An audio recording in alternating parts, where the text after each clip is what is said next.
안녕하세요. 용바오 세무사입니다.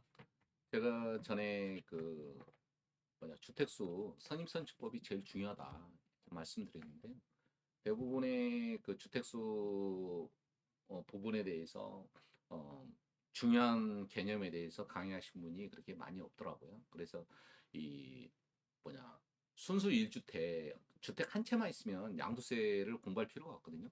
근데 이제 주택 수가 두 개 이상 되면은 이제 특례주택이라 해가지고 155조, 156조에 대해서 굉장히 중요한 그런 비과세 판단 기준이라든가 비과세 접근 요령이라든가 법 적용 해석에 있어서 되게 중요하거든요. 그래서 비과세는 눈으로 보이는 유형주택으로 비과세를 판단하거나 검토하는 게 아니고 주택수로 판단하고 검토하는 거거든요. 그래서 주택수 개념을 제대로 이해하지 못한 상태에서 비과세에 접근하시면은 굉장히 어렵다. 그래서 주택수 계산법 시행 전 보유 중인 분양권 입주권이 어떻게 이 적용이 되느냐 보면은 법 시행 2021년 12월 18일 8일 이게 보면은 조합원 입주권이 그 세 가지가 가로주택, 자유주택, 소규모 재개발 이 2022년 1월 1일부터 주택수로 계산하는 법이 시행이 되었어요. 그러면은 2022년 1월 1일 전에 보유하고 있던 가로주택, 자유주택, 소규모 재개발, 조합의 입주권은 어떻게 적용하느냐. 그러면은 이 항에 보면은 부칙이거든요. 항상 뭐냐 이 세무 대리인은 뭐야 법을 항상 법이 개정이 되면 그 전후 부칙을 비교하는 습관이 들어야 돼요. 그 보면은 여기 2022년 1월 1일 전에 이 법 시행 전에 취득한 종전에 88조 9에 따른 조합 입주권 이게 88조 9가 아까 세 가지 유형의 조합 입주권 양도소 비과세 요건에 관하여는 개정 규정에도 불구하고 종전의 규정에 따른다라고 이렇게 돼 있어요. 그러면은 뭐냐 주택수가 아니라는 얘기죠. 주택수가 아니고 과거에 주택도 아니고 주택수도 아니고 이도저도 아닌 회색지대를 그대로 적용하라는 의미예요. 그래서 2020년도에 내가 가로주택 조합원 입주권을 가지고 있다가 한 10년 가지고 있다가 2030년도에 준공이 됐다. 그럼 10년 동안 뭐냐? 주택수가 아니겠죠.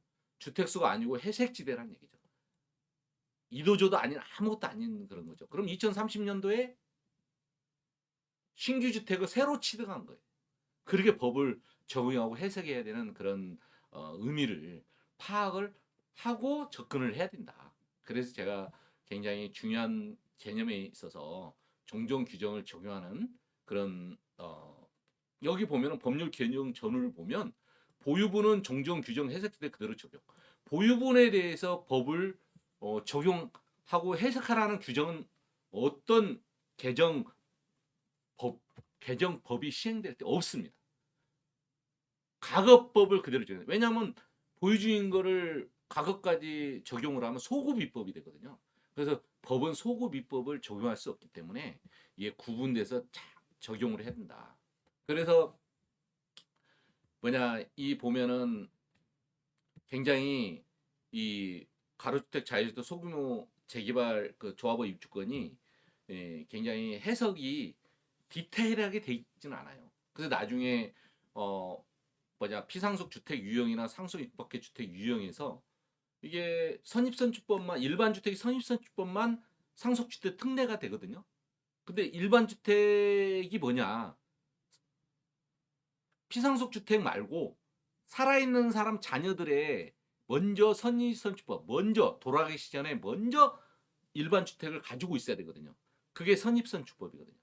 그런데 회색지대를 먼저 가지고 있으면은 안 된다. 눈으로 보이는 유형주택 또는 주택수로 들어가는 조합의 입주권 분양권을 피상속인이 돌아가시기 전에 가지고 있을 때만 선입선출법 적용이 된다. 그래서 이런 경우에 굉장히 좀 환지 규정하고 섞였을 때 이 국세청이나 기재부에 사전 질의해야 되는 후속 업무가 있어요. 이게 전에 과거에는 이 가로주택하고 자유주택하고 소규모 재개발 주택이 현물 출자 개념이었어요. 그래서 환지가 안 됐었는데 이 2020년도와 2023년도에 유권 해석으로 풀어줬어요. 그래서 예, 환지 개념으로 새로 들어왔는데 아직까지 지역주택 조합원 입주권은 현물 출자 개념입니다. 환지가 안 돼요. 그래서 좀 차이가 있다. 이 부분을 제대로 이해하신 분이라면 굉장히 많이 하는 거예요. 이거는 나중에 천천히 제가 설명할 기회가 있으면 다시 설명하고 이 부분에 대해서 굉장히 보유분은 과거에 법 시행 전에 갖고 있던 보유분은 과거 법을 적용한다. 그거를 이해를 하셔야 되고 그 다음에 제가 방금 전에 법이 개정되면 항상 부칙을 시행 전후 검토한 습관을 길들이게. 이거는 분양권에 대한 부칙이거든요. 분양권도 보면은 2021년 1월 1일 주택수로 들어가는데 이후 취득분 분양권부터 적용한다. 이게 법률 개정 전을 보면 보유분을 적용한다는 규정이 없어요. 그러면 2020년 12월 30일 이전에 취득가 계속 보유하는 분양권은 주택수가 아니에요. 즉 회색지대를 적용하는 의미죠. 2026년도에 이러한 회색지대 분양권이 준공이 되면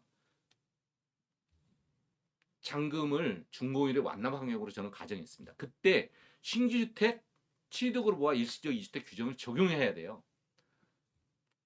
15개 특례 규정이 섞이면 똑같습니다. 적용하는 게. 일반 주택 이 잔금일에 준공 잔금일에 분양권 일반 주택 보유 기간 1일이 시작이 돼요. 이때에 눈으로 보이는 유형주택의 그 순수 1주택 154조의 비과세 요건이 적용이 되고 시작이 되고 그 다음에 세율 적용도 이때부터 1일 시작됩니다. 전에 회색지대나 주택수를 승계 취득해가지고 이게 준공이 되더라도 그 승계 취득한 기간은 권리기간의 세율기간을 따지는 거고 눈으로 보이는 유형주택의 세율을 따질 때는 눈으로 보이는 주택으로만 그 기간 보유의 세율을 적용합니다. 그거는 굉장히 다들 알고 있을 거라고 생각합니다. 이게 처음에 눈으로 보이는 유형주택을 가지고 있다가 조합원 입주권으로 권리가 변환됐을 때는 전체 기간을 적용해서 세율 적용 여부를 판단하는데 이 권리를 먼저 취득할 때는 권리의 기간과 유형주택 기간이 다르다. 그거는 대부분 알고 있을 거라고 생각이 됩니다. 그래서 이런 부분들 이 뭐냐 이 분양권 취득한 분양권부터 적용한다고 됐지 보유분은 적용하지 않는다. 그래서 이런 구분에 따른 상속주택과 피상속주택의 선입선출법이 굉장히 앞선이 뒷선이 굉장히 바뀔 수가 있다. 그래서 그런 순서에 따라 상속주택 특례는 살아있는 상속인이 일반 주택을 먼저 취득한 후에 피상속인이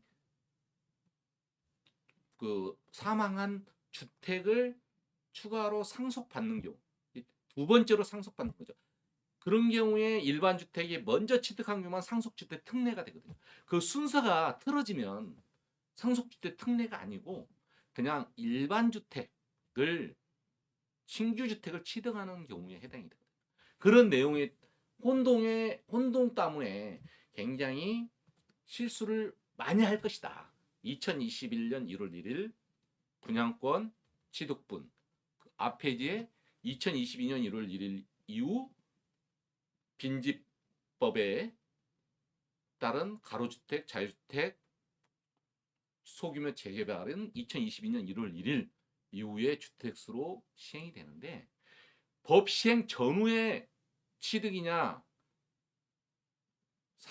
상속 개시일이 전이냐 후에 따라서 엄청나게 선입선출법이 될 수도 있고 후입선출법이 될 수도 있습니다. 그래서 그런 혼동으로 아마 실수할 대리인들이 상당히 많을 것 같더라고요. 그래서 그 부분에 대해서는 제가 양도세 개념원리 책 출판 내용 중 106페이지에서 117페이지에 위 사례를 설명했습니다.